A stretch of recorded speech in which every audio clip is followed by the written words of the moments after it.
Les féeries de Saint-Nazaire du 26 novembre au 8 janvier vous présentent votre magazine Sur Place. Bonjour à tous et bienvenue dans Sur Place, l'émission qui se déplace là où se passe l'actu. Et aujourd'hui, l'actu, elle sera légère, elle sera gourmande puisque nous allons parler de chocolat. Le décompte va bientôt commencer, bientôt le 1er décembre. Vous allez entamer votre calendrier de l'Avent et faire le décompte avant Noël. Et dans vos calendriers de l'Avent, il y a du chocolat. Donc aujourd'hui, on a décidé d'aller voir un célèbre chocolatier nantais. Il s'appelle Philippe Castellane et on va voir que le rush a déjà commencé.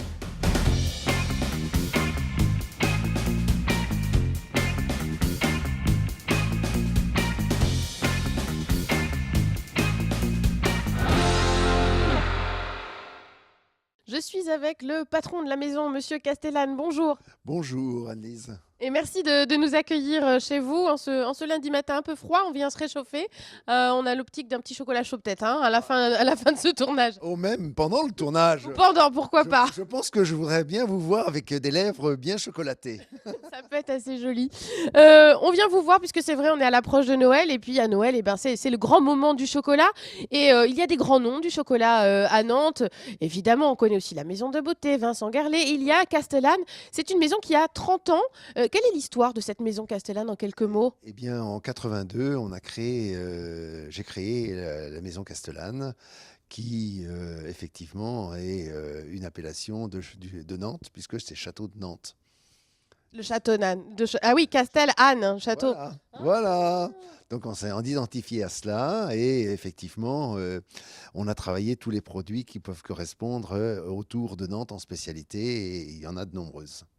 Et alors aujourd'hui, on se trouve ici, la quai André Ruisse. C'est le lieu de la fabrication, c'est aussi un magasin, mais vous êtes présent sur plusieurs lieux à Nantes. Oui, on est présent sur plusieurs lieux. On a en fait les 3 premières années finies du nouveau magasin qui est Place de la Bourse, 2 rue Jean-Jacques Rousseau. Celui de Crébillon, il reste toujours à sa place pour les initiés qui veulent avoir le petit produit fin au bout dans le magasin. Et puis ici, pour ceux qui ne veulent pas rentrer en ville en voiture et qui peuvent se faire livrer directement sur le trottoir avec notre service livraison immédiate. Comment vous avez évolué? On ne fait pas du chocolat pareil en 82 qu'en 2016. Comment on fait pour évoluer dans l'histoire du chocolat? Oui, on a énormément évolué, surtout ces dernières années où on a pu travailler avec des process mécaniques qui nous ont facilité le travail et donné des produits beaucoup plus moelleux, d'une part. D'autre part, j'ai cherché énormément de produits d'origine, de façon à faire la différence avec mes confrères, et puis apporter surtout, et toujours, ça a toujours été ma signature, des produits très peu sucrés. Alors justement, sur l'histoire des origines du chocolat, il y a quelque chose juste derrière nous qu'on va pouvoir présenter à nos téléspectateurs. C'est, voilà, là on a un petit florilège des origines du chocolat, vous nous montrez? Oui, on a par exemple en ce moment environ 8-9 sortes de chocolat en provenance du Venezuela. On en a 3 qui viennent du Vietnam que je fais venir directement par une compagnie de transport privé.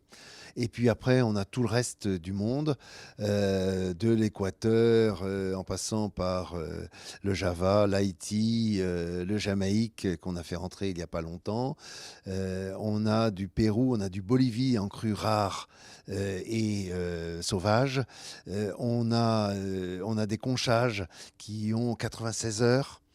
Qu'est-ce que vous appelez du conchage? Attention aux mots techniques. Hein. Le conchage, c'est un travail qui est fait où on aère la pâte de cacao pendant une durée, soit de 3-4 heures, soit jusqu'à 96 heures, qui permet de bonifier et de faire sortir tous les parfums du cacao.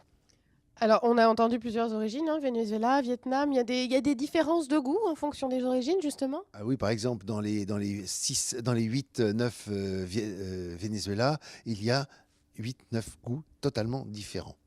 En passant par le chuao, le porcelana, le maracaibo, etc., etc. Donc, il faut initier le palais à faire la distinction entre ces différentes sortes de chocolat, justement. Tout à fait. Et j'ai mis cette année, justement, pour accompagner les gourmets, une petite leaflette qui permet de pouvoir déguster à partir de 11h15, 11h30, qui est le moment le plus à jeun de la journée de la personne. Et puis, il faut faire la comparaison à un autre moment de la journée.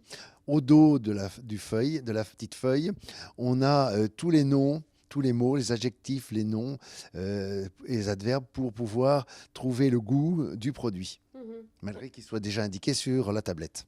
Il y a quoi comme petit adjectif justement alors pour désigner un chocolat? On en a beaucoup. On a du caramel, on a du cuir, du thé, des fruits jaunes. On a surtout, je cherche toujours à avoir surtout des criollos, qui est l'essence même féminin du chocolat, qui a énormément comment dirais-je, de sensations magnifiques en bouche. Vraiment, vraiment. On est, je le disais, à presque un mois avant Noël, hein, un peu plus, même pas moins d'un mois maintenant. C'est une période importante pour un chocolatier, évidemment. Ah, c'est une période principale. Elle fait quand même 70% de la consommation annuelle. Hein. C'est pas Pâques, c'est Noël. Parce que la consommation est bien plus importante. Pâques, ce n'est qu'un objet de cadeau pour les enfants oui, à partager, tandis qu'à Noël, se fait plaisir. Alors justement, on trouve aussi ici des produits qui sont aussi des produits pour les fêtes, faits spécifiquement pour les fêtes. Tout à fait, tout à fait. On a travaillé sur le sapin cette année, le sapin avec des plaques de chocolat, avec des crus de cacao, notamment du Jamaïque, du Pérou, de l'Équateur et du Cuba. Et ben, on va aller les voir, ces sapins, ils sont là-bas, justement. Ils ont vraiment des formes de sapin, donc voilà. Et là, il y a 2 exemples, par exemple. Hein. Il y a 2 exemples. Des petites billes. Des petites billes ont permis de pouvoir faire les différentes hauteurs dans le premier, le vertige. Dans le flamboyant, on a détouré de façon à avoir le sapin sous une autre forme.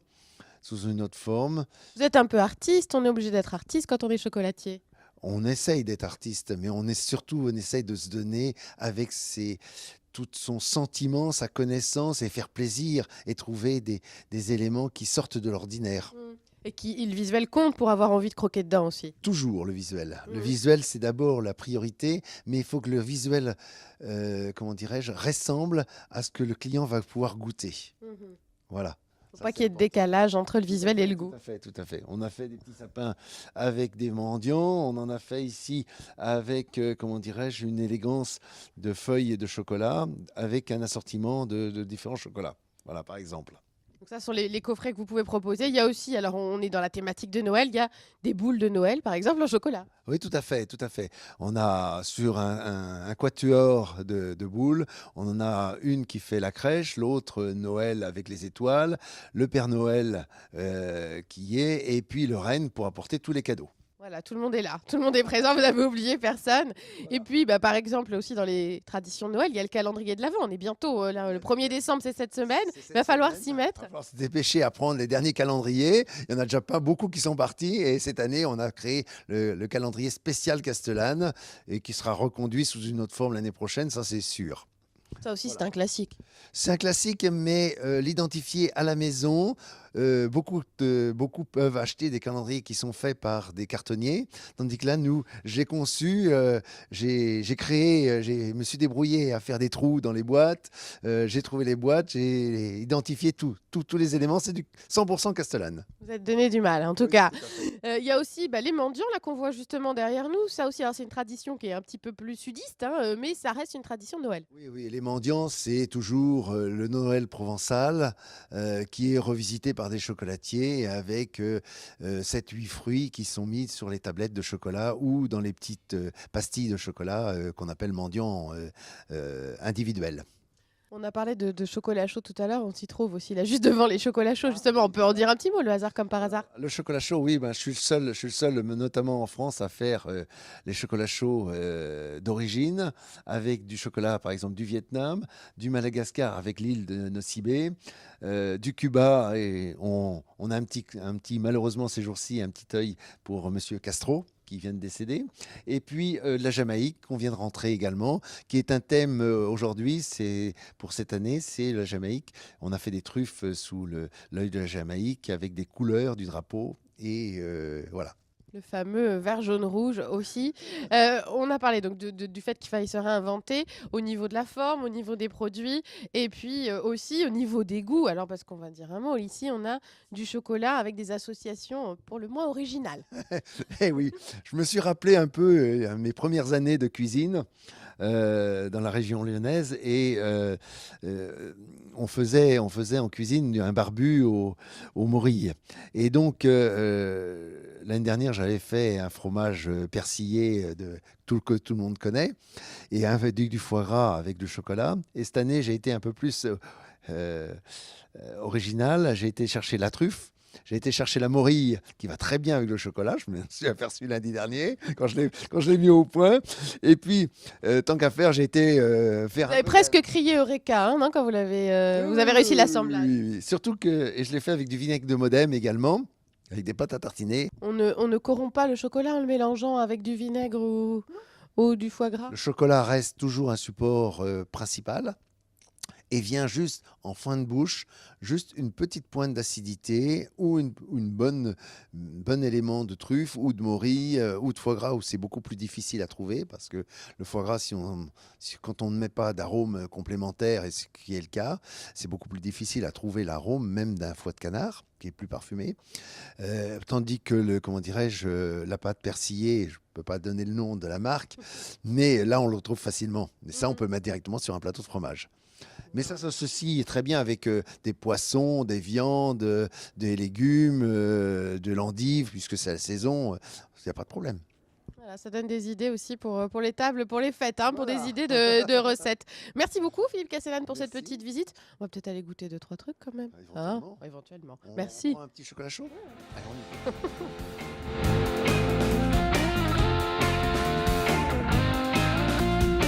Restez avec nous dans quelques instants, on reste sur place, on va vous montrer les secrets de fabrication du fameux chocolat Castellane et toutes les petites mains qui œuvrent en coulisses. C'est dans quelques instants, restez avec nous.